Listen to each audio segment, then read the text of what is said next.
Great, my friend. Welcome. How are you? Teşekkür ederim. Türkçe öğrenmişsin. Selamünaleyküm. Annesi. Welcome. Hoş geldiniz. Maşallah çok iyi. Çok yani imkan fırsat buldum. Çok memnun oldum. Çok teşekkür ederim size. Ben de basından takip ettim. Sana çok ilgi vardı.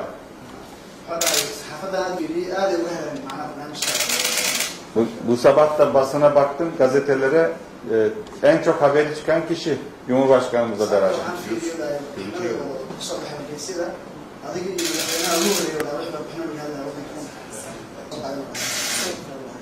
Nereden geldi bu ilham? Evet. Sayın Bakan, çocukken 4 yaşlarında küçük arabalar, bisikletlerle başladım. Sonra yavaş yavaş ilerledim, uçak başladı.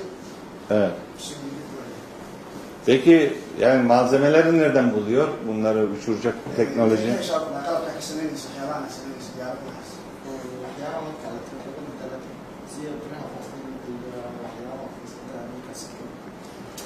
Yani eski arabalar ya da eski eşyalardan alıyordum diyor. Öyle yapıyor. Eski araçların motorları vesaire parçalardan faydalanır. Onları toplayıp böyle yapmak için. Gület, Selçuk Bayraktar'la tanıştın mı? Selçuk Bayrak. Bayraktar. Evet, buluştuk. Çok memnun oldum. Ondan ilham aldım inşallah. Böyle ilerleyeceğim. İnşallah onların da desteğiyle hem eğitim hem daha sonra araştırma, geliştirme her türlü desteği sana veririz. İnşallah.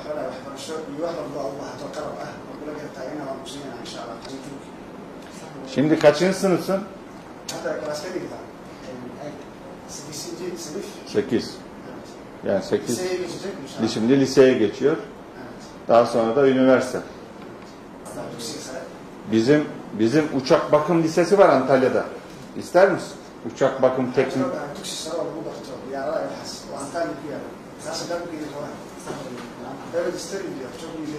Orada uçaklar var. Şimdi helikopter de gelecek. Savaş uçağı var. Yolcu uçağı var. Her şey var.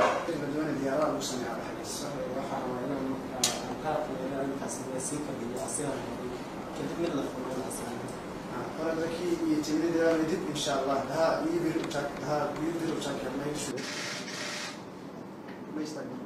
Buradayım efendim.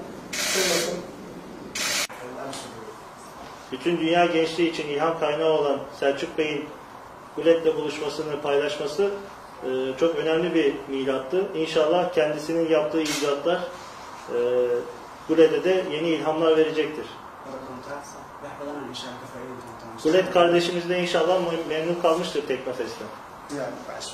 Kendisinin bu dinamizminden, bu tecrübesinden, bu aklından bütün mazlum coğrafyaların istifade etmesini umuyoruz. Gület kardeşimizin Türkiye'deki sivil toplum kuruluşlarımızın desteklediği bir okulda da eğitimini görmesi ayrıca anlamlı.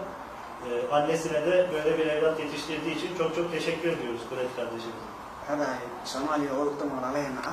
madaxweynaha wadankeena injiilka inaad joogtaa wallahi si fiican way sameeyeen aad u fiican Türkiye Cumhuriyeti bize iyi karşıladılar.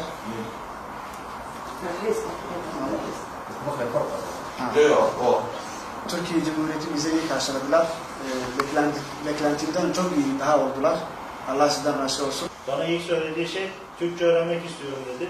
Bundan da ayrıca çok büyük mutluluk duydum. İnşallah bir dahaki buluşmamızda kendisiyle Türkçe konuşmayı ümit ediyorum. Hadda mar waxyaab qaar markaan shaqaysanayna waxaa ii sheegtay walaa inaad rabtid inaad af Turkiga baratid aad aan u farxay kulankan waxaan rajeynaya adoo af Turkiga yaqaano inaan wada hadalno insha Allah taala. Teknofest maskesi de çok yakışmış. Wuxuu dhahay muxuu ahaa face maska xiran tahay oo ku qoran tahay Teknofestiga maasha Allah si fiican u soo baxay.